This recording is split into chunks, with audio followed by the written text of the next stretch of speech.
Hi everyone, my name is Diksha and welcome to the channel NEET fixer.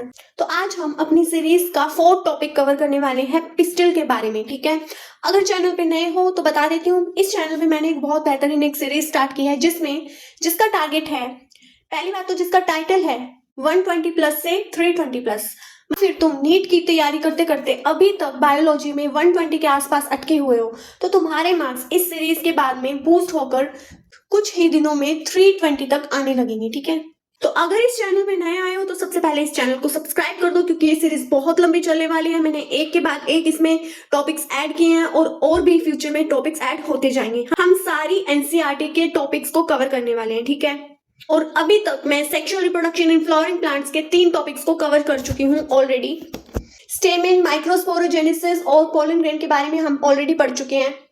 Pollination भी हमने cover कर लिया है और साथ ही साथ पोलिनेटिंग एजेंट्स का भी एक अलग से टॉपिक मैंने बनाया हुआ है। ठीक है, इसी चैप्टर का एक और बहुत ही इंपॉर्टेंट टॉपिक आज हम कर रहे हैं, female reproductive part of a flowering plant, जिसमें मैं फीमेल रिप्रोडक्टिव पार्ट कौन सा होता है, उसमें कौन कौन से पार्ट्स होते हैं, और आगे हम फीमेल गेमेटोफाइट के बारे में भी डिटेल में पढ़ेंगे। तो फिर चलो शुरू करते हैं। होप तुमने अपने नोट्स बनाने का इंतजाम कर लिया होगा। अपने रूम को एकदम लॉक कर लो, अपनी नोटबुक और पेन लेकर बैठ जाओ, क्योंकि मैं नोट्स की हेल्प से तुम्हें पढ़ाने वाली हूँ जिसमें एनसीईआरटी के सारे पॉइंट्स कवर हैं। तो अच्छा होगा तुम भी ये नोट्स साथ साथ बनाते जाओ। तो लेट्स स्टार्ट द टॉपिक। तो हम पिस्टल के बारे में पढ़ने जा रहे हैं। पिस्टल के साथ साथ हम मेगास्पोरेंजियम, ओव्यूल जिसको ओव्यूल भी कहते हैं, और एम्ब्रियो के बारे में भी पढ़ेंगे। तो female reproductive part of flower क्या होता है? ये गाइनोशियम को हम फीमेल रिप्रोडक्टिव पार्ट बोलते हैं, जो कि बना होता है पिस्टल से। So basically pistil is the female reproductive part of a flowering plant. अब इन पिस्टल के एक प्लांट के अंदर नंबर्स वेरी कर सकते हैं। अगर एक सिंगल पिस्टल प्रेजेंट है तो उसको उस फ्लावर को बोलेंगे मोनोकार्पेलरी। कार्पेलरी, कार्पेल वर्ड से ये कार्पेलरी लिया गया है, क्योंकि कार्पेल का मतलब होता है पिस्टल, सेम ही मतलब होता है, या तो पिस्टल बोल लो या कार्पेल कह दो, सेम ही बात है। So mono means one, mono means one carpel वाला मोनोकार्पेलरी फ्लावर होता है। मोर देन वन पिस्टल है तो मल्टी कार्पेलरी, मल्टी बहुत सारे कार्पल्स। ठीक है, अगर यही पिस्टल्स फ्यूज्ड है, आपस में जुड़े हुए हैं, नंबर्स में ज्यादा है, मल्टी कार्पेलरी है, बट एक दूसरे से अटैच्ड है ऐसे करके। ठीक है, तो उसको बोलते हैं सिन कार्पेस, सिन जुड़ा हुआ, सिन का मतलब जुड़ा हुआ। अगर यही पिस्टल फ्री है तो एपोकार्पेस। ठीक है, आगे आता है स्ट्रक्चर ऑफ पिस्टल। 3 पार्ट होते हैं एक पिस्टल में, स्टिग्मा होता है, स्टाइल होती है, ओवरी होती है। मैं यहाँ पे एक रफ सा डायग्राम ड्रॉ करके तुम्हें बताती हूँ। इस तरीके से स्टिग्मा होता है, दिस इज स्टिग्मा।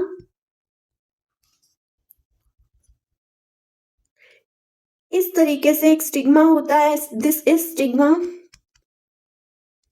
फिर ये एक पतली ट्यूब की तरह स्टाइल होती है, और ये आगे एक बल्ज्ड पार्ट होता है जिसको बोलते हैं ओवरी। तो अगर हम बाहर से एक पिस्टल को देखें तो उसके 3 मेन पार्ट होते हैं। जैसे एक ह्यूमन बॉडी को हम देखते हैं, बाहर से हमें क्या दिखाई देता है? आंख, नाक, कान। तो ये बाहर से दिखने वाले स्ट्रक्चर को हम बताते हैं सबसे पहले। वैसे ही इसमें होते हैं स्टिग्मा, स्टाइल और ओवरी। अब इनका क्या काम होता है? जो स्टिग्मा होता है ये एक स्टिकी सरफेस होता है, चिपचिपा स्टिकी सरफेस होता है, ताकि वो पोलन ग्रेन्स को रिसीव कर सके। बेसिकली स्टिग्मा को बोलते हैं एक प्लेटफॉर्म। प्लेटफॉर्म क्या होता है? एक ऐसी जगह जिसपे कोई चीज आके लैंड कर सकती है। तो इस प्लेटफॉर्म पे पोलन ग्रेन्स आके लैंड करते हैं। ठीक है, यहाँ पे पोलन ग्रेन्स आते हैं, वो आके लैंड करते हैं, तो ये उन पोलन ग्रेन्स को रिसीव करता है। ठीक है, फिर आती है लॉन्ग ट्यूब, स्टाइल जिसको बोला है। लॉन्ग ट्यूब क्या करती है? ये कनेक्ट करती है स्टिग्मा को ओवरी से, स्टिग्मा को ओवरी से कनेक्ट करती है एक लॉन्ग ट्यूब जिसको स्टाइल बोलते हैं।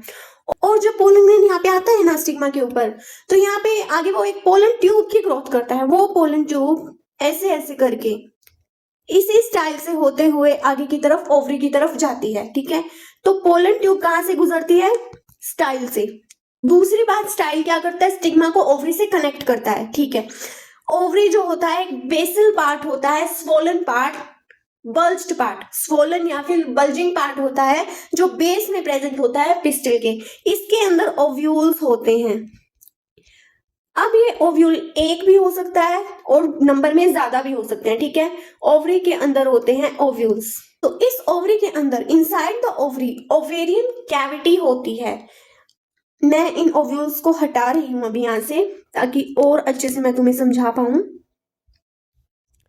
इस ओवरी के अंदर होती है ovarian cavity. Ovarian cavity basically जिसको हम साइंटिफिक टर्म में लोक्यूल बोलते हैं, ठीक है। इस कैविटी के अंदर होता है प्लेसेंटा। अब मुझे प्लेसेंटा ड्रॉ करना नहीं आता है, मेरी ड्राइंग थोड़ी उतनी अच्छी नहीं है। मैं यहाँ पे एक कनेक्टिविटी बना रही हूँ जिसको बोल सकते हैं प्लेसेंटा। प्लेसेंटा क्या होता है? वो जगह होती है जहां पे ओव्यूल्स अटैच होते हैं। इस प्लेसेंटा से ओव्यूल्स अटैच होते हैं, ठीक है। अब ये जो ओव्यूल्स है नंबर में वेरी कर सकते हैं, मैंने अभी बताया था, ठीक है। एक ओव्यूल भी हो सकता है, जैसे कि वीट, पैडी, मैंगो का एक ही बीज होता है। और वीट, गेहूं का भी जो दाना होता है वो अपने आप में एक सिंगल होता है, ठीक है। तो वो एक ही ओव्यूल होता है उसके अंदर। पैडी, राइस का भी हम एक एक दाने को अलग अलग देख सकते हैं ना। पैडी वाला जो होता है वो राइस का, चावल का दाना ही होता है, ठीक है। अलग अलग दाने को हम देख सकते हैं। तो वो एक दाना अपने आप में, वो एक अभी के लिए वो एक सीड है, लेकिन जब भी वो ग्रो हो रहा होगा, जब उसकी जो डेवलपमेंट रही होगी, उसमें वो सिंगल ओव्यूल से बना हुआ सीड है। आई बात इतनी समझ में? ठीक है, अब नेक्स्ट टॉपिक पे चलते हैं। नेक्स्ट टॉपिक से पहले यहाँ पे कुछ डायग्राम है जो कि एनसीईआरटी में गिवन है। वो है अलग अलग तरह के पिस्टल के डायग्राम, ठीक है। इनमें से कुछ पिस्टल तो फ्यूज्ड हैं, जैसे ये हुआ एक सिनकार्पिस फ्लावर की पिस्टल।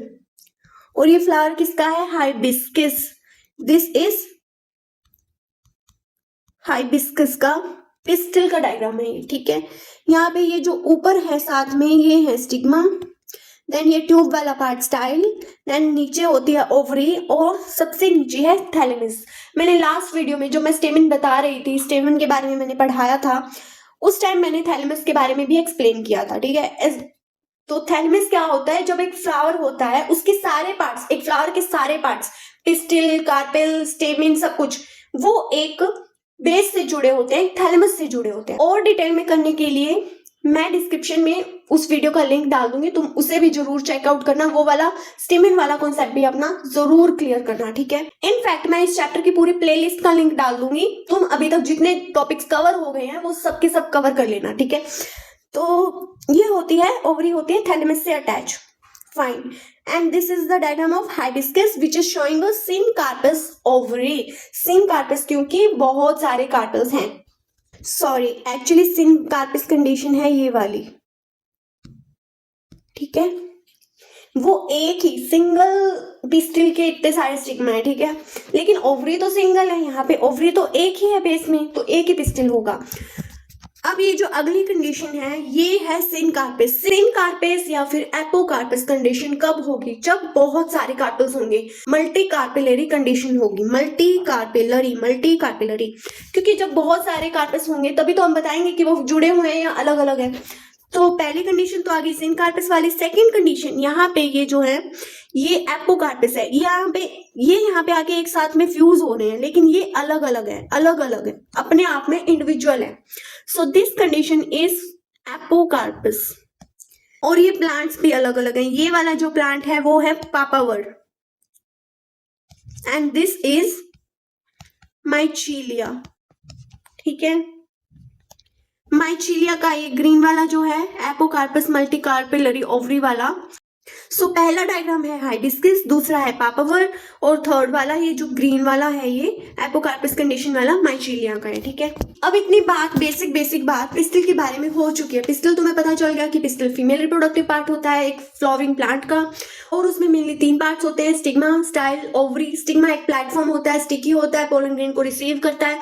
स्टाइल एक ट्यूब लाइक स्ट्रक्चर होती है, लॉन्ग होती है, और वो स्टिग्मा को ओवरी से कनेक्ट करती है। और सबसे लास्ट में एक बल्ज्ड पार्ट होता है बेस में, जो कि ओवरी होती है।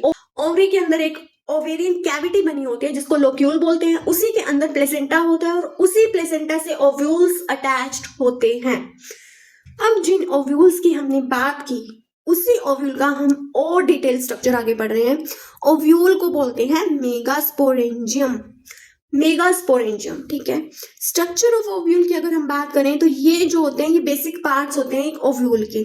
फ्यूनिकल होता है, hilum, integuments, micropyle, chalaza, nucleus and embryo sac, these are the main parts of a ovule. ये वाला ओव्यूल एनसीईआरटी का डायग्राम है, ये एक एनाट्रोपस ओव्यूल है। एनाट्रोपस ओव्यूल जिसमें बेस में तो चलाजा पोल होता है और ऊपर की साइड में माइक्रोपाइलर पोल होता है, ठीक है। अब इन सब की बात करते हैं डिटेल में। जो फ्यूनिकल होता है, फ्यूनिकल एक स्टोक लाइक स्ट्रक्चर है, स्टोक। फ्यूनिकल एक स्टोक लाइक स्ट्रक्चर होती है, लंबी सी होती है। क्या काम होता है, ये स्टोक का काम होता है अटैच करना ओव्यूल को प्लेसेंटा से। ये एक ओव्यूल है, ये पूरा का पूरा गोल गोल जो स्ट्रक्चर है ये एक ओव्यूल है, ठीक है। अब ये ओव्यूल ओवरी से, ओवेरियन कैविटी से अटैच है एक प्लेसेंटा के थ्रू। उस प्लेसेंटा को इस ओव्यूल का कौन सा पार्ट अटैच करता है, फ्यूनिकल। फ्यूनिकल की हेल्प से ये ओव्यूल प्लेसेंटा से अटैच्ड है। फिर आता है एक पार्ट हाइलम, ये यहाँ पे मैं मेंशन नहीं किया हुआ। हाइलम होती है junction between funicle and ovule. Funicle और ओव्यूल के बीच में यहाँ पे एक जंक्शन होती है जिसको बोलते हैं हाइलम। ये रहा, यहाँ पे मेंशन किया हुआ है, this is the junction between funicle and ovule. के बीच में एक गैप होता है, उसे बोलते हैं हाइलम। फिर आते हैं इंटेग्यूमेंट्स, ये कुछ लेयर्स होती है, 1 और 2, एक या 2 प्रोटेक्टिव लेयर्स होती है इंटेग्यूमेंट।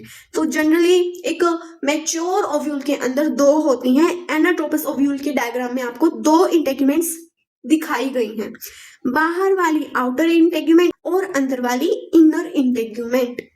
देन और डिटेल में चलते हैं। माइक्रोपाइल क्या होता है, माइक्रोपाइल एक स्मॉल ओपनिंग होती है एट द टॉप।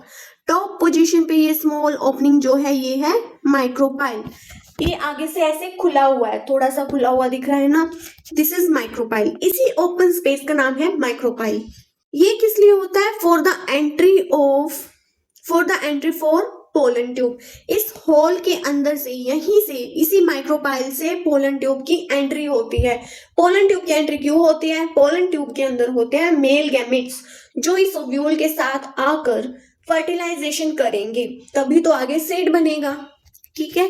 एक होता है चलाजा पॉइंट, ये जो टिप जहां पे प्रेजेंट होती है उसको बोलते हैं माइक्रोपाइल एंड, माइक्रोपाइलर एंड, और उसके अपोजिट में होता है चलाजल पोल या फिर चलाजल एंड। ये कुछ नहीं होता, बस ये अपोजिट टू माइक्रोपाइल, माइक्रोपाइल के अपोजिट वाले हिस्से को बोलते हैं चलाजल एंड। देन आता है न्यूसिलस। न्यूसिलस क्या होता है, टिश्यू विद फूड रिजर्व। न्यूसिलस इस इन इंटेग्यूमेंट्स वाली लेयर्स के अंदर एक टिश्यू का मास प्रेजेंट होता है। यहाँ पे बहुत सारे टिश्यूज प्रेजेंट होते हैं, दैट आर न्यूसिलस। इन टिश्यूज का काम होता है फूड रिजर्व करना।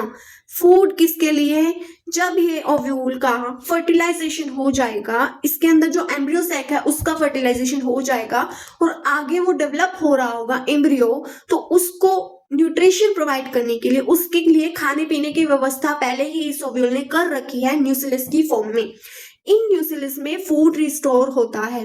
फिर आता है लास्ट में सबसे अंदर प्रेजेंट है सबसे इंपॉर्टेंट चीज, दैट इज एम्ब्रियो सैक।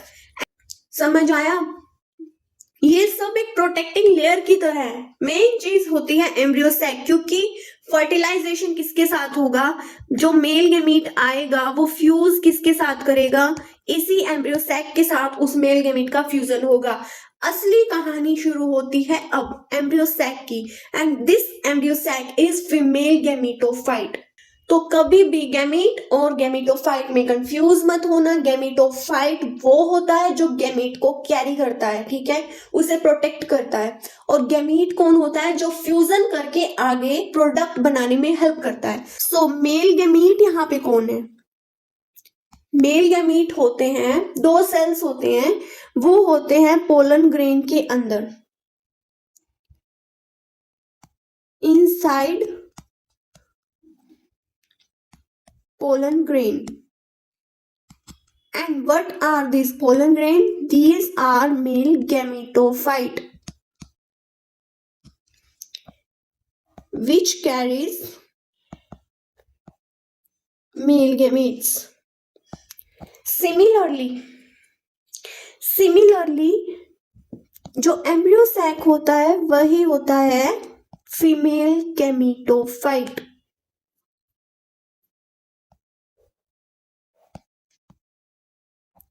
जो कैरी करता है एक फीमेल गैमीट को।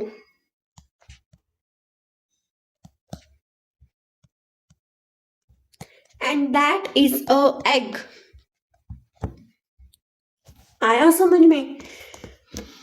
मेल गैमेटोफाइट होता है पोलन ग्रेन, फीमेल गैमेटोफाइट होता है एम्ब्रियो सैक। क्योंकि पोलन ग्रेन के अंदर मेल गैमीट होते हैं, क्योंकि एम्ब्रियो सैक के अंदर एग होता है, उस एग के साथ इस मेल गैमीट का फ्यूजन होगा। ठीक है, so this is the whole story about an ovule and an embryo sac। तो अब कहानी में आगे चलते हैं। आगे आता है एक बहुत इंपॉर्टेंट प्रोसेस, मेगास्पोरोजेनेसिस। मेगास्पोर बनाने वाले प्रोसेस को बोलते हैं मेगास्पोरोजेनेसिस। किससे बनेंगे ये megaspore? Megasporogenesis is formation of megaspore from a megaspore mother cell. जैसे हमने स्टेमिन के केस में पढ़ा था, माइक्रोस्पोर मदर सेल से मियोसिस होने के बाद माइक्रोस्पोर का डेवलपमेंट हो रहा था। ठीक है, सिमिलरली यहाँ पे मेगास्पोर का फॉर्मेशन होता है मेगास्पोर मदर सेल के थ्रू। कहाँ पे होता है ये फॉर्मेशन? तो जहां पे मैंने न्यूक्लियस अभी बताया था, न्यूक्लियस के अंदर एक एमएमसी, एक मेगास्पोर मदर सेल डिफरेंशिएट हो जाती है। कहाँ पे? माइक्रोपाइल वाले रीजन की तरफ। माइक्रोपाइल वाला जो एंड है ना, उसी की तरफ में न्यूक्लियस की एक सेल मेगास्पोर मदर सेल के अंदर डिफरेंशिएट हो जाती है, वो बन जाती है मेगास्पोर मदर सेल। अब वही वाली सेल मियोसिस के थ्रू 4 मेगास्पोर डेवलप करती है, 4 मेगास्पोर को प्रोड्यूस करती है, जिनमें से उन चारों के अंदर से एक वाला, उन चारों मेगास्पोर में से सिर्फ और सिर्फ एक मेगास्पोर फंक्शनल होता है। फंक्शनल यानी आगे जाके उसी का डेवलपमेंट होगा, वही आगे एम्ब्रियो बनाएगा, हर काम हर रिस्पॉन्सिबिलिटी उसी एक मेगास्पोर की है। बाकी तीनों का क्या होता है? बाकी तीन हो जाते हैं खत्म, डीजनरेट, कोई काम नहीं, बिल्कुल फिनिश। ठीक है, जब यहाँ पे एक ही मेगास्पोर की सारी रिस्पॉन्सिबिलिटी हो गई कि उसी को एम्ब्रियो बनाना है, उसी को डेवलपमेंट करना है, तो ये वाला जो डेवलपमेंट होता है वो होता है मोनोस्पोरिक डेवलपमेंट। मोनोस्पोरिक, सिंगल, एक स्पोर के थ्रू हुआ डेवलपमेंट। ठीक है, सो क्या कहानी रही मेगास्पोरोजेनेसिस की? न्यूक्लियस की एक सेल माइक्रोपाइल रीजन के पास में जाके एमएमसी यानी मेगास्पोर मदर सेल में डिफरेंशिएट हो जाती है। उसके बाद उसकी रिस्पॉन्सिबिलिटी होती है, उसके कंधों पे जिम्मेदारी आ चुकी है कि वो अब मियोसिस में जाए और मियोसिस करके और सेल्स प्रोड्यूस करे, मेगास्पोर्स प्रोड्यूस करे। ठीक है, वहां पे एक सेल से 4 मेगास्पोर प्रोड्यूस होते हैं, चारों में से 3 तो हो जाते हैं डीजनरेट, उनका कोई काम नहीं होता, वो बस वहीं तक उनकी जर्नी होती है, वो खत्म हो जाते हैं। बचे हुए एक की, अब उसी की सारी रिस्पॉन्सिबिलिटी है डेवलपमेंट की, एम्ब्रियो की बनने की, सारा काम उसी का है। इसीलिए इस प्रोसेस को बोलते हैं, इस डेवलपमेंट को बोलते हैं मोनोस्पोरिक डेवलपमेंट। अब इसका डेवलपमेंट होता कैसे है? इसमें भी बहुत सारे डिविजन्स आते हैं, बहुत सारे स्टेजेस आती हैं। जैसे अगर हम डेवलपमेंट ऑफ फीमेल गैमेटोफाइट की बात करें यानी एम्ब्रियो सैक की, तो फंक्शनल मेगास्पोर होता है ना, वो जाता है माइटोटिक डिवीजन में। ऐसा करती हूँ, इस पूरी कहानी को यहाँ पे रिपीट करते हैं। ठीक है, ऐसे नहीं समझ आएगा। एमएमसी यानी मेगास्पोर मदर सेल ने किया, डिवाइड किया और डिवाइड करके 4 मेगास्पोर, और ये मेगास्पोर कैसे बने होंगे? यहाँ पे हुआ है 2 बार मियोसिस, 2 मियोसिस हुए हैं यहाँ पे, तब जाके 4 मेगास्पोर बने हैं, जिनमें से एक हो गया है फंक्शनल, है ना। मैं नहीं लिख रही कि 3 डीजनरेट हो जाते हैं, तुम खुद ही समझ जाओ।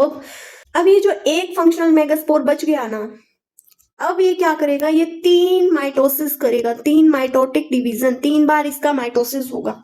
सबसे पहले ये बनाएगा, इसका जो न्यूक्लियस है, एक माइटोसिस करेगा, उसमें 2 न्यूक्लियस बन जाएंगे। फिर एक और माइटोसिस करेगा, यहाँ पे फर्स्ट लिख देती हूँ, यहाँ पे सेकंड। जब ये सेकंड वाला करेगा, फिर यहाँ पे 4 न्यूक्लियस बन जाएंगे। देन उसके बाद एक और मियोसिस होने के बाद में यहाँ पे 8 न्यूक्लियस बन जाएंगे।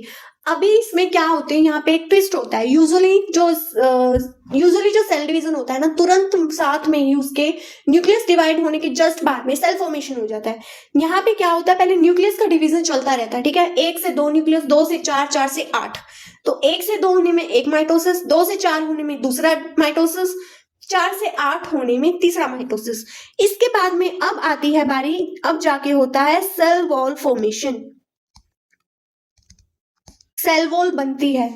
अब क्या मान के चलते हैं हम, यहाँ पे 8 न्यूक्लियस है, यहाँ पे 8 सेल वॉल बननी चाहिए, लेकिन यहाँ पे एक कंडीशन और आ जाती है, यहाँ पे बनती है 7 सेल्ड 8 न्यूक्लियट कंडीशन, यानी कि 7 सेल है लेकिन 8 न्यूक्लियस है। वैसे तो एक सेल का एक न्यूक्लियस होता है, लेकिन यहाँ पे कहानी कुछ ऐसी है, किसी एक सेल को 2 न्यूक्लियस मिले हुए हैं, ठीक है, तभी तो 7 सेल के अंदर 8 न्यूक्लियस होंगे, क्योंकि किसी एक के पास 2 न्यूक्लियस है। अब आगे देखते हैं किसके पास है वो 2 न्यूक्लियस। जो ये एम्ब्रियो सैक है, इसके अंदर अरेंजमेंट होता है, माइक्रोपाइलर एंड पे क्या होता है, वहां पे बनता है एग अपैरेटस। वहां पे 3 सेल ऊपर की साइड चले जाते हैं माइक्रोपाइलर एंड की तरफ में, और चलाजल एंड बेस की तरफ में आ जाते हैं 3 और सेल। तो 3-3 सेल का बंटवारा कैसे हुआ, एक एंड पे 3 सेल, दूसरे एंड पे 3 सेल, माइक्रोपाइल वाले पे भी 3 सेल और चलाजल एंड वाले पे भी 3 सेल।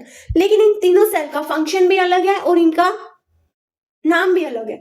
माइक्रोपाइल की तरफ जो 3 सेल गए हैं उनको बोलते हैं एग अपैरेटस। उसमें होता है एक एग सेल होता है और होते हैं 2 सिनर्जिड।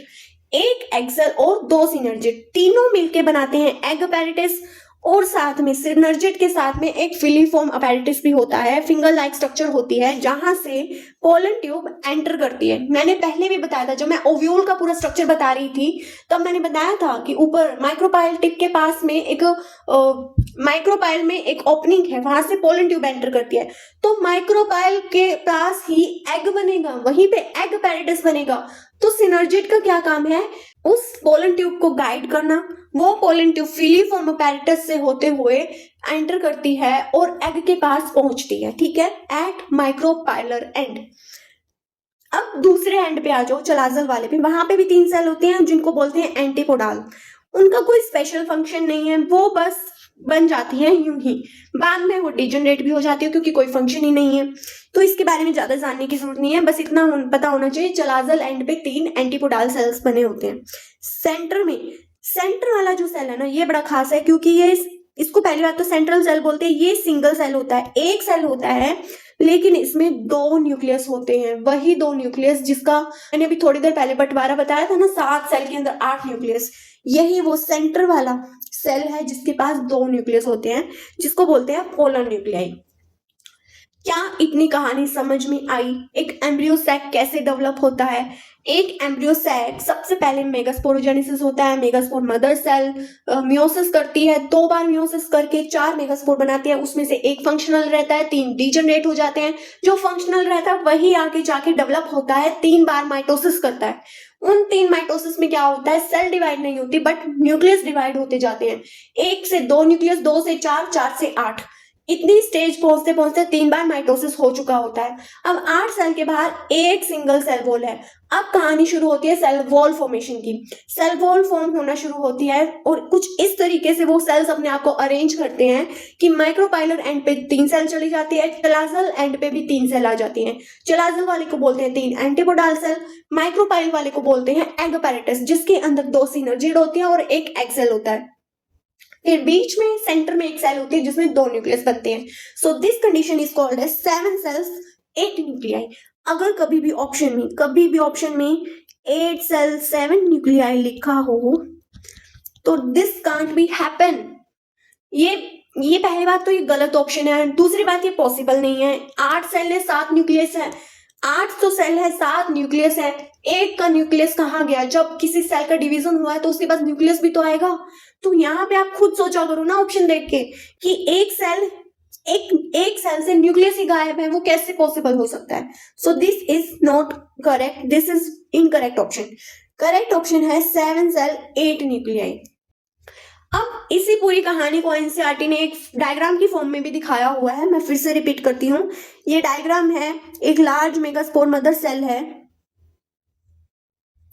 एक लार्ज मेगास्पोर मदर सेल है, उसके अलग अलग स्टेजेस हैं, डायड, टेट्राड, ये क्या है मैं बताती हूँ अभी। फिर एक कंडीशन आती है 2, 4, 8 न्यूक्लियस स्टेजेस वाली, ठीक है। तो सबसे पहले ये दिखाया गया है एक megaspore mother cell. This is megaspore mother cell जो कि माइक्रोपाइलर एंड के ऊपर होता है। किससे बना होता है? न्यूक्लियस से बना होता है, ठीक है। न्यूक्लियस के वहीं से एक सेल ने खुद को डिफरेंशिएट कर दिया है। अब क्या हो गया, इसमें दो न्यूक्लियस बन गए। This condition is called as dyad. दो वाली कंडीशन है, ये दो न्यूक्लियस है। यहाँ पे क्या रहा होगा, यहाँ पे एक हुआ होगा माइटोसिस डिवीजन, माइटोसिस 1, तब जाके दो न्यूक्लियस बन गए। फिर एक और माइटोसिस हुआ, माइटोसिस 2 लिख देती हूँ। यहाँ पे चार न्यूक्लियस बन गए, मतलब मेगास्पोर टेट्राड बन गया। फिर वही कंडीशन रिपीट की हुई है, दो न्यूक्लियस, चार न्यूक्लियस, और फिर आगे 8 न्यूक्लियस। ठीक है, ये होती है यहाँ पे एक मेगास्पोर मदर सेल, यहाँ पे 1 माइटोसिस 1 होता है, 2 होता है, 3 होता है, तब जाके ये 8 सेल वाली कंडीशन, तब जाके ये 8 न्यूक्लियस वाली कंडीशन बनती है। फिर ये सेल और इसके न्यूक्लियस क्या करते हैं, खुद को अरेंज करने लगते हैं और सेल वॉल फॉर्मेशन होने लगते हैं। यहाँ पे माइक्रोपाइलर एंड पे बनता है सिनर्जिड, 2 सिनर्जिड और एक एग यहाँ पे इन्होंने कहीं बीच में छुपा रखा है, लेकिन 3 न्यूक्लियस दिखाए हैं, मतलब 3 सेल हैं। यहाँ पे 3 होते हैं एंटीपोडाल्स एंड बीच में होती है सेंट्रल सेल। ठीक है, अभी न्यूक्लियस दिखाई हुए हैं। अभी ये पूरा सेल वॉल फॉर्मेशन के साथ ये वाला वो मेन डायग्राम है जिसमें हमें 7 सेल 8 न्यूक्लियस कंडीशन देखने को मिलती है। चलाजल एंड यहाँ पे इन्होंने रिवर्स डायग्राम बना दिया है। जो हमने एनाटोपस ओव्यूल पढ़ा था उसमें माइक्रोपाइलर एंड ऊपर की तरफ दिखाया हुआ है, लेकिन यहाँ पे चलाजल एंड ऊपर की तरफ दिखाया हुआ है। सो ध्यान रखना अगर ये डायग्राम उल्टा पलटी हो जाए तो तुम्हें एंड के हिसाब से पता होना चाहिए कहाँ पे कौन से सेल होते हैं। माइक्रोपाइलर एंड के ऊपर हमेशा, माइक्रोपाइलर एंड के ऊपर एग होता है हमेशा। ध्यान रखना, बहुत अच्छे से ये रट्टा मार लेना, क्योंकि माइक्रोपाइलर एंड के अंदर से ही पोलन ट्यूब आती है, वही यहाँ पे आके एग को फर्टिलाइज करती है। फिर ये वाले जो हैं ये 2 सिनर्जिड्स हैं, इनके अपने अपने 2 न्यूक्लियस हैं।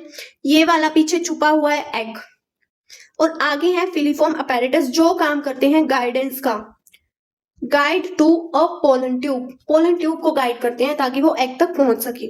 बीच में है पोलर न्यूक्लियाई। ठीक है, ये 2 न्यूक्लियस होते हैं, ऊपर एक सेल वॉल होती है। ठीक है, इसी को बोलते हैं सेंट्रल सेल, बीच में ही पूरा सेल सेंटर में प्रेजेंट है। चलाजल एंड पे होते हैं 3 एंटीपोडाल्स, दैट्स इट। और इस पूरे डायग्राम को, इस पूरे स्ट्रक्चर को क्या बोलते हैं, एम्ब्रियो सैक। एम्ब्रियो सैक है ये, एग नहीं है। एग एम्ब्रियो सैक के अंदर है, फिर एग के बाहर है एम्ब्रियो सैक, एम्ब्रियो सैक के बाहर ओव्यूल, ओव्यूल के बाहर ओवरी। इस तरह से होता है फीमेल रिप्रोडक्टिव पार्ट। सो ये वाला टॉपिक यहीं पे खत्म होता है। Let's take a quick revision now. सबसे पहले कुछ पॉइंट्स बहुत अच्छे से ध्यान रखने हैं, बता ही चुकी हूँ ये सब मैं। फीमेल गेमेटोफाइट एम्ब्रियोसैक होता है। एम्ब्रियोसैक का डेवलपमेंट जो होता है वो मोनोस्पोरिंग होता है, क्योंकि वो एक मेगास्पोर से होता है। जो फाइनल एम्ब्रियोसैक बनता है ना, वो बनता है 7 सेल्ड 8 न्यूक्लिएट। सिनर्जिड्स जो होते हैं वो हेल्प करते हैं पोलन ट्यूब की एंट्री में। सेंट्रल सेल जो होता है वो पार्टिसिपेट करता है डबल फर्टिलाइजेशन में, एंडोस्पर्म बनाता है। ये हम अगले टॉपिक में पढ़ेंगे। So now let's do a quick revision. ठीक है, इस पूरे टेबल में मैं तुम्हें पूरा फीमेल रिप्रोडक्टिव पार्ट के बारे में 1 मिनट के अंदर बता दूंगी। फीमेल रिप्रोडक्टिव ऑर्गन होता है गाइनोशियम यानी पिस्टिल, या फिर आप बोल सकते हो कार्पेल। पार्ट्स ऑफ पिस्टिल में 3 आते हैं, स्टिग्मा, स्टाइल, ओवरी। स्टिग्मा एक प्लेटफॉर्म होता है जिसपे पोलन ग्रेन आके रिसीव होते हैं। स्टाइल होती है एक ट्यूब जो स्टिग्मा को ओवरी से कनेक्ट करती है। सबसे लास्ट में होती है एक बल्ज्ड बेसल पार्ट होती है ओवरी, जिसके अंदर होता है ओव्यूल, ओव्यूल के अंदर होता है एम्ब्रियोसैक, वहीं पे बनता है एग, और उसी एग के साथ में एक मेल गैमेट फर्टिलाइज होता है, फ्यूजन होता है उनका, फिर आगे जाके जाइगोट बनता है और सीड फॉर्मेशन होता है।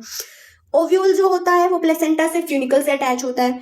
फिर जो ओपनिंग होती है ओव्यूल की, सबसे ऊपर होता है माइक्रोपाइलर एंड, जहां पे पोलन ट्यूब भी एंटर करती है और वहीं से ओपनिंग होती है ओव्यूल की। फिर बीच में एक सेंट्रल टिश्यू प्रेजेंट होता है जिसको बोलते हैं न्यूसिलस। इस न्यूसिलस के अंदर होता है फूड रिजर्व फूड मटेरियल होता है to nourish the developing embryo, ताकि जब भी फर्टिलाइज होने के बाद में एम्ब्रियो बनेगा तो उसको नरिश किया जा सके, उसके खाने पीने का पूरा इंतजाम इस न्यूसिलस के पास है। फिर आती है मेगास्पोर की फॉर्मेशन। मेगास्पोर मदर सेल से बनते हैं मेगास्पोर, 4 मेगास्पोर बनते हैं और यहाँ पे होती है मियोसिस डिवीजन। ठीक है, 2 बार मियोसिस होती है, 4 मेगास्पोर बनते हैं, उनमें से एक फंक्शनल रहता है, बाकी के जो 3 होते हैं वो डीजेनरेट हो जाते हैं। एम्ब्रियो सैक का जो डेवलपमेंट होता है वो मोनोस्पोरिक होता है, क्योंकि इसी एक फंक्शनल मेगास्पोर से एम्ब्रियो सैक डेवलप होता है। जो फाइनल एम्ब्रियो सैक का स्ट्रक्चर बनता है वो 7 सेल्ड 8 न्यूक्लिएट होता है, जिसमें माइक्रोपाइलर एंड पे होती है एग अपैरेटस, जिसमें एक एग सेल होती है और 2 सिनर्जिड्स होते हैं। 3 सेल के पास अपने अपने 3 न्यूक्लियस होते हैं। चलाजल एंड पे बनते हैं 3 एंटीपोडाल्स, इनके पास भी एक एक न्यूक्लियस होते हैं। सेंट्रल सेल, सेंटर में एक सेल होता है जिसके पास 2 न्यूक्लियस होते हैं, 2 पोलर न्यूक्लियाई होता है। So this is the structure of a embryo sac. और ये जो एग है इसके साथ में फ्यूजन होने के बाद, मेल गेमीट का जब फ्यूजन हो जाता है तब जाके बनता है जाइगोट और आगे बनता है एम्ब्रियो, फिर जाके डेवलप होता है एक seed. So hope you like this video and तुमने अपना पूरा कॉन्सेप्ट को क्लियर किया। मैंने बार बार चिल्ला कर एक एक चीज को रिपीट कर करके तुम्हारे दिमाग में बिल्कुल घुसाने की कोशिश की है। तो इसके बाद कंफ्यूजन की तो बात ही नहीं बचती। किसको क्या कहा जाता है, किसका क्या पर्पस है, किस चीज से क्या डेवलप होता है, मैंने सब समझा दिया है। और जैसे अगर ये वाला वीडियो समझ आया, अगर ये कॉन्सेप्ट इस वीडियो को देखकर अच्छे से क्लियर हुआ है और समझ आया है, तो तुम्हें स्टेमन और भी अच्छे से क्लियर हो जाएगा। और पॉलिनेशन वाला टॉपिक भी मैं करवा चुकी हूँ, वो भी तुम्हें बेहतरीन तरीके से क्लियर हो जाएगा। तो वीडियो को सबसे पहले इस वीडियो को लाइक करो। तुम इस वीडियो को लाइक करोगे, मुझे पता चलेगा कि बहुत तुम्हें ये वीडियो कितना अच्छा लग रहा है, और मुझे और मोटिवेशन आएगा ताकि मैं और अच्छे तरीके से तुम्हें अगले कॉन्सेप्ट सिखा पाऊं, समझा पाऊं। सो stay healthy, keep going and good luck for your preparation.